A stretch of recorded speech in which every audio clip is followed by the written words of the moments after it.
शमशेरपुर नाम सुनने में जितना भारी, असल में उतना ही पुराना और टूटा फूटा। पंजाब की सरहद पर बसा यह गांव मिट्टी की खुशबू, बेमेल नीले ट्रैक्टर और दिन में 3 बार अजान से गूंजता था।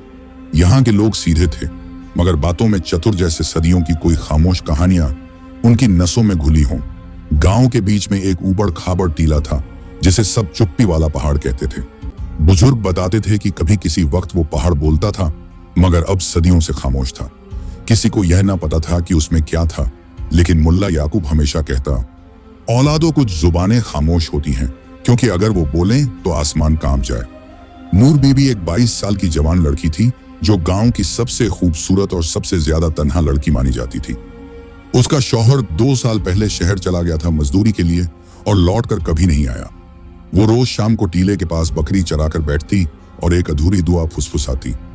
एक रात नूर को अजीब सपना आया। वो उसी पहाड़ के सामने खड़ी थी, मगर टीला अब कोई टीला नहीं, एक विशाल मुंह था। जी हाँ, इंसानी मुंह, मगर इतना बड़ा कि पूरा गांव उसमें समा सकता था। उसकी जुबान बाहर निकली थी और उस पर लोग चल रहे थे जैसे किसी मेले में हों। मुंह के अंदर शहर जैसा कुछ बसाया जा रहा था। वो डर गई, पसीने में लथपथ उठी और सीधा मुहावरा बाबा के पास गई। मुहावरा बाबा गांव के सबसे रहस्यमयी बुजुर्ग थे।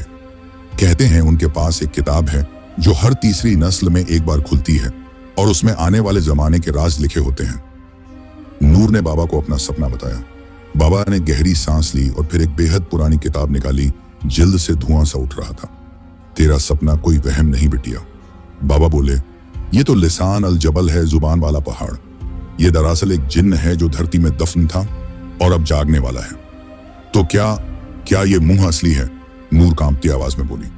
हाँ, और जब वो मुंह खुलेगा तो जो उसमें चला जाएगा वो फिर लौटकर इंसान नहीं रहेगा। 2 दिन बाद शाम को जब नूर, फजलू, ढोलची और कुछ बच्चे टीले के पास खेल रहे थे, अचानक जमीन में थरथराहट हुई, जैसे नीचे से कोई सांस ले रहा हो। फिर एक भयानक धड़ाम की आवाज आई और पूरा टीला फट गया। गांव के लोग इधर उधर भागे, मगर उनके सामने जो दृश्य था वो किसी बुरे ख्वाब से भी ज्यादा डरावना था। टीले की जगह अब एक विशाल मुंह था जिसकी दांत इंसान के साइज के बराबर थे और एक लाल चमकती जुबान जमीन से बाहर निकली हुई थी। लोगों को ऐसा लगा जैसे कोई पुरानी प्यास अब जिंदा हो गई हो। 2 दिन तक पुलिस आई, कोई अधिकारी आया, मगर जब उन्होंने उस मुंह को देखा तो सबने फौरन कहा, यह कोई प्राकृतिक घटना नहीं है, ये किसी और दुनिया से जुड़ा मामला है।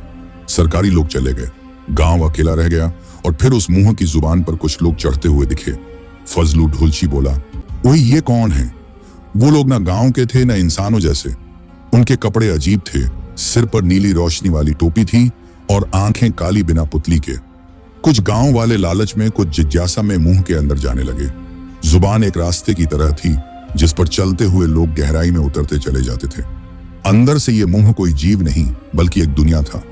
चमकते बाजार, हवा में तैरते टावर, जुबान से झूलती दुकानों के बोर्ड और एक आवाज जो कहती थी, जो सच्चा है वो अंदर टिकेगा, जो झूठा है उसे मैं चबा जाऊंगा। नूर जो हर चीज में रहस्य देखती थी अब खुद उस मुंह की ओर बढ़ी।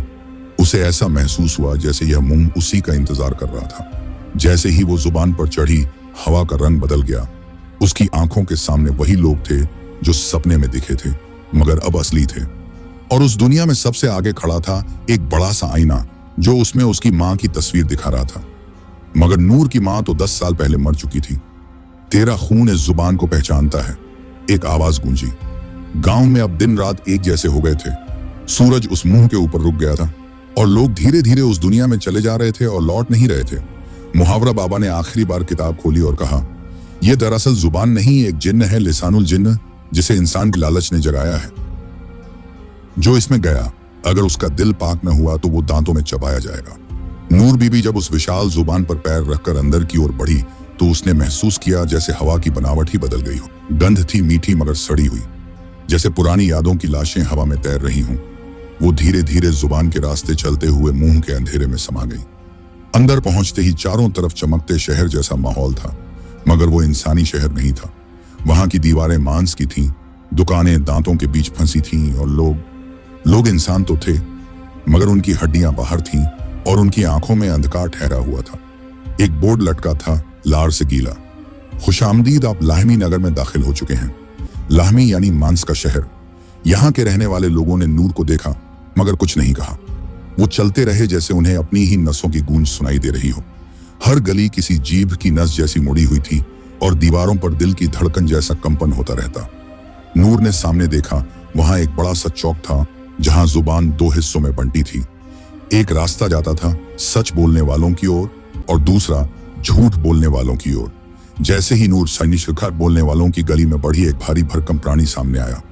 उसकी शक्ल इंसानी थी मगर शरीर पूरी तरह दांतों से बना हुआ था, जैसे मसूड़ों ने इंसान को निगल लिया हो। वो गरजा, नाम बताओ। नूर बीबी, शमशेरपुर से आई हूं। क्या तुमने कभी झूठ बोला है? नूर ने कांपते हुए कहा, कभी नहीं, सिवा उस एक दिन के जब मैंने कहा था कि मुझे अपने शौहर की याद नहीं आती। दरोगा कुछ पल चुप रहा, फिर बोला, एक सच्चा इकरार भी कई झूठों को धो देता है। जाओ, शहर की जुबान तुम्हारे लिए खुल गई है। नूर आगे बढ़ी और एक अजीब बाजार में पहुंची जहां इंसान खून बेच रहे थे। कोई अपनी यादें बेच रहा था, कोई अपनी आवाज। दुकानों के नाम थे लहू का लोन, पुरानी मोहब्बतें सस्ती में, हड्डियों के गीत। वहां एक बूढ़ी औरत बैठी थी जो नूर को देखकर मुस्कुराई और बोली, तू उस खून से है जो कभी पहाड़ को बंद करता था, अब तुझे उसे फिर से बंद करना होगा। उधर गांव में फजलू ढोलची जो मुंह के अंदर गया था अब लौट कर नहीं आया। लेकिन एक रात उसकी बीवी ने दरवाजा खोला तो देखा फजलू खड़ा था, मगर उसका चेहरा आधा था, जैसे किसी ने उसका निचला जबड़ा खा लिया हो। वो कुछ बोल नहीं पाया, उसकी आंखें रो रही थीं मगर जुबान गायब थी। गांव में अफवाह फैल गई, जो वापस आता है वो अधूरा होता है।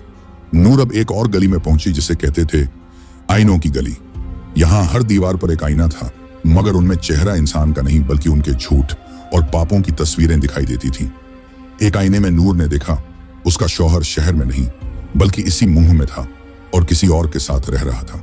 वो टूटी नहीं, उसने सिर झुकाया और बोली, या अल्लाह, मुझे इससे ज्यादा सच चाहिए मगर हिम्मत भी दे।